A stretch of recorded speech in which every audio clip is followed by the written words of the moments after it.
बिस्मिल्लाहिर्रहमानिर्रहीम। अस्सलाम वालेकुम। मैं ग़ुलाम हुसैन आपके लिए लाया यूट्यूब पर जो चैनल है मैंने स्टार्ट किया है। पहले स्टार्ट किया था मैंने मैथमेटिक्स और इंग्लिश, इंशाल्लाह साथ साथ चलेंगे। अब मैथमेटिक्स में जो लेक्चर है उनको थोड़ा मैंने रोक दिया। मैंने बोला अभी जो है ना इंग्लिश की तरफ आता हूँ। इंग्लिश का जो चैप्टर है वो है टेंसेस के नाम से। और टेंसेस में याद रखिएगा, टेंसेस सबसे बच्चों के लिए जो है ना बहुत इंपॉर्टेंट चीज़ है ये वाली, क्योंकि चाहे बिगिनर लेवल पर आप देखें चाहे एडवांस लेवल पर देखें, हमारे पास जो है ना अक्सर के पास ना इस कॉन्सेप्ट ही नहीं होता कि टेंसेस की कितनी क्या इंपॉर्टेंस है और क्या नहीं इंपॉर्टेंस की। बहुत ज़्यादा इसकी इंपॉर्टेंस है, इतनी ज़्यादा इंपॉर्टेंस कि आप उसकी सोच नहीं सकते। हम लोग उस सेंटेंस का स्ट्रक्चर ही नहीं पता होता बिल्कुल। ये कि इसमें इंडेफिनिट टेंस इस्तेमाल हुआ है, इसमें पास्ट टेंस इस्तेमाल हुआ है, इसमें परफेक्ट टेंस इस्तेमाल हुआ, कौन सा हुआ है, हमें सही उसकी पहचान। अब इंशाल्लाह आपको एंड तक आप बने रहें, आपको बिल्कुल इसकी ज़बरदस्त पहचान होगी इसको टेंस को। और आपको इंशाल्लाह क्रीम निकल कर आपके सामने आएगी। अभी मैं आपको बताता हूँ कि क्या क्या चीज़ें आपने इसमें याद रखनी है। जो जो चीज़ें एक याद रखिएगा हमेशा, मैं पहले लेक्चर में मैंने आपको बताया है, पहले फर्स्ट लेक्चर में बताया, अब फर्दर भी मैं आपको बताता हूँ। जैसे देखें आपके पास सामने है Aslam writes a letter. Aslam ने क्या किया, असलम खत लिखता है। असलम जो है हमेशा याद रखिए कि है सब्जेक्ट। क्या है? सब्जेक्ट आपके पास। ये जो राइट है ना आपके पास ये वर्ब है। और लेटर जिसको लेटर है इसको कहते हैं हम लोग ऑब्जेक्ट। अब इसकी थ्योरी क्या है, मतलब ये तो मैंने आपके प्रैक्टिकल नहीं, प्रैक्टिकल याद रखिए। एक और चीज़ आपको बता दूं, ये जो मैं आपको पढ़ाने जा रहा हूँ ये है आपके पास इंडक्शन मेथड। इंडक्शन मेथड, ये मेथड जो आपको पढ़ाने जा रहा हूँ ये बहुत इंपॉर्टेंट है, बहुत ज़्यादा आपके लिए हेल्पफुल होने वाला है। इसलिए क्योंकि इसमें प्रैक्टिस एंड थ्योरी दोनों साथ साथ चलती हैं आपके पास। प्रैक्टिस भी साथ, सामने आपको प्रॉब्लम दिखाया जाता है, प्रॉब्लम के बाद आप उसके थ्योरेटिकल बैकग्राउंड में हम लोग जाते हैं, फिर वापस जब प्रैक्टिकल पे आएंगे प्रैक्टिस पे तो आपको वो क्वेश्चन इंतहाई आसान लगे। आप बोलेंगे ये तो बहुत आसान है बिल्कुल। ये क्यों? क्योंकि डायरेक्ट अगर थ्योरी बताएंगे फिर प्रैक्टिकल, वो इतना इंटरेस्टिंग मेथड नहीं है। इंटरेस्टिंग ये वाला मेथड है। अब इसमें देखिए आपको प्रॉब्लम दिखा दी मैंने। क्या प्रॉब्लम दिखाई? Aslam writes a letter. ठीक है, असलम जो है ना वो वर्ब है आपके पास, राइट जो है सॉरी असलम सब्जेक्ट है, राइट वर्ब है, और लेटर जो है ऑब्जेक्ट है। असलम याद है जो काम कर रहा है, क्या कर रहा है ये जो काम कर रहा है, काम ये होता है एक्शन। सारे असलम ने कोई काम तो कर रहा है ना, कौन सा काम? काम ये होगा। कौन सा काम कर रहा है? ये काम कर रहा है असलम, और लिख रहा है। क्या लिख रहा है? लेटर। अब इस एक्शन को सब्जेक्ट जो काम कर रहा है वो तो वर्ब कह रहा है ना। एक्शन, एक्शन को जो रिसीव कर रहा है, रिसीव जो कर रहा है, ये कौन होता है? रिसीवर होता है। इससे कहते हैं रिसीवर।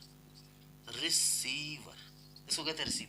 यानी याद याद रखना, सब्जेक्ट ये होता है, सब्जेक्ट जो काम कर रहा होता है वो वर्ब कहलाता है। मतलब जो एक्शन जो भी काम कर होना या काम का करना, उसको जो रिसीव कर रहा था ऑब्जेक्ट, ये इसकी थ्योरी है। अब इसमें क्या है, टेंसेस में हम लोग जो ज़्यादा फोकस हमारा होगा वो होगा हमारा वर्ब पर होगा। ज़्यादा सब्जेक्ट पे फोकस नहीं होता सेंटर उसमें। टेंसेस में जो फोकस होता है वो ऑब्जेक्ट पे भी नहीं होता, वो होता है वर्ब पे। आपको होता है कि वर्ब की कितनी फॉर्म्स हैं, वो हमने इसको डिस्कस करने की, वर्ब की कितनी फॉर्म है और वर्ब को फंक्शन। एक बार आपको बात बड़ी अहम बता दूं कि वर्ब जो होता है ना, याद रखना, ये इंग्लिश की जान है। मतलब याद, पूरी की पूरी इंग्लिश आपकी अगर बनी है ना वो वर्ब से बनी है। आपका सेंटेंस जो है ना, सेंटेंस का स्ट्रक्चर सारा के सारा बेस ही वर्ब पे करता है। ये नहीं कि वो सब्जेक्ट पे बेस करता है या ऑब्जेक्ट पे बेस करता है, पूरा की पूरा वर्ब पे आपको बेस करता है। ठीक है, अब मैं आपके पास सेकंड में आया कि वर्ब की कितनी फॉर्म्स है। वर्ब की हमारे पास टोटल होती है 3 फॉर्म्स होती है। वर्ब की फर्स्ट, सेकंड, थर्ड। ठीक है, इसमें मैं आपके पास आता हूं, जैसे राइट है, ये वर्ब की फर्स्ट फॉर्म है। रोड जो होती है वो वर्ब की सेकंड फॉर्म होती है। और रिटर्न, याद रखिएगा इन सब पर हमने फर्दर आगे सब कुछ हम लोगों ने करना है और बहुत कुछ करना है फर्दर, बहुत डिटेल में है।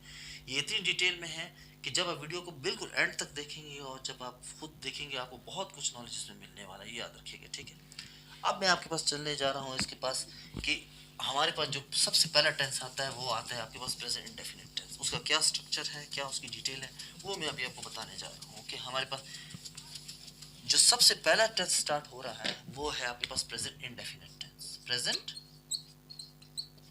इंडेफिनिट टेंस, इंडेफिनिट टेंस याद रखिएगा। टेंस का मतलब होता है, याद रखिएगा हमारे पास प्रेजेंट जो है ना, इंडेफिनिट टेंस, ये ज़बानें हैं। ज़माना पास्ट। और एक और चीज़ आपको बताना, मैं इससे पहले स्टेप में मुझे बतानी थी लेकिन मैं इधर बता रहा हूँ आपको, एक्शन। ये एक्शन याद रखना, वर्ब जो होता है ना वो एक्शन कहलाता है। एक्शन, एक्शन तीन तरह के होते हैं, या तो वो एक्शन हुआ होता है पास्ट में, या फिर वो होता है प्रेजेंट में हो रहा होता है, और या फिर हो रहा होता है फ्यूचर में। आगे समझ में, या वो एक्शन पास्ट में हो चुका है, ठीक है ना, पास्ट में, पास्ट गुजर गया, हो गया, ठीक है ना, उसको हम देख रहे हैं कि भाई पास्ट में हो चुका है। एक प्रेजेंट का मतलब हाल, हाल का मतलब क्या होता है कि जो अभी काम हो रहा है उसको कहते हैं हाल, ठीक है, प्रेजेंट में। और फ्यूचर जो होगा मुस्तकबिल में, कब, फ्यूचर में, मुस्तकबिल में होगा। ये बज़ाहिर मैंने आपको ये बताया कि भाई ये चीज़ें आपके नॉलेज में रहनी चाहिए कि एक्शन। अब सारे के सारे आपके जो ये चीज़ होती है ये डिपेंड ही करती है आपके टाइम पे कि टाइम ये काम हुआ कब है, ठीक है।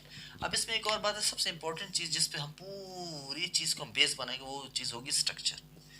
स्ट्रक्चर क्या होता है?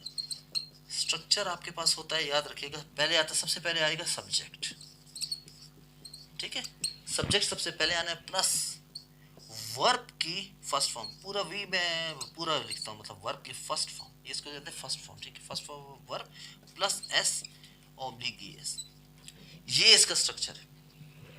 पहले सब्जेक्ट आता है, फिर वर्ब आता है, फिर स्ट्रक्चर आता है। मैं आपको एग्जांपल से समझाता हूँ, एग्जांपल आप बेफिक्र है, एक सिंगुलर की भी आपको मैं एग्जांपल बताता हूँ और एक प्लूरल को भी बताता हूँ। कैसे, मतलब जैसे पहले मैंने बताया आपको, असलम राइट्स अ लेटर। याद है कि असलम जो है वो सब्जेक्ट है आपके पास, क्या है, सब्जेक्ट है। वर्ब, वर्ब की फर्स्ट फॉर्म, ये फर्स्ट फॉर्म है आपके पास, ठीक है, वर्ब एक्शन मतलब।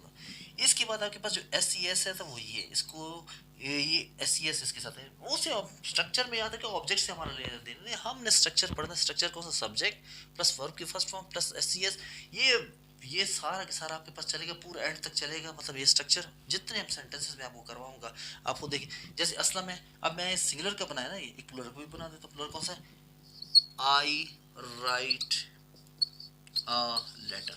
अब इसमें याद रखिएगा एस सी एस नहीं है, इसमें सिर्फ ये सिंपल ई है, आई राइट अ लेटर है सिंगुलर ही, लेकिन प्लूरल में आया। ये मैं आपको फर्दर भी लेक्चर्स में बताऊंगा। इसमें मैं एक और भी चीज़ आपको बता दूं कि आगे भी बताऊंगा आपके साथ। आई जो होता है ना, आई याद रखना, इसमें हमारे पास क्या आता है, एक ही है, एक शी और एक इट, और कोई भी नेम, ठीक है। नेम याद रखना, जो भी आएगा सिंगुलर होना चाहिए। इसके साथ हम एस या ई एस लगाते हैं, और आई, वी, दे, यू, और कोई भी नेम, याद रखिए नेम होना चाहिए। नेम, नेम कौन सा, नेम वो जो प्लूरल, प्लूरल हो। इसके साथ एस या एस नहीं लगेगा, याद रखिएगा, एस एस नहीं लगेगा, ये वाला।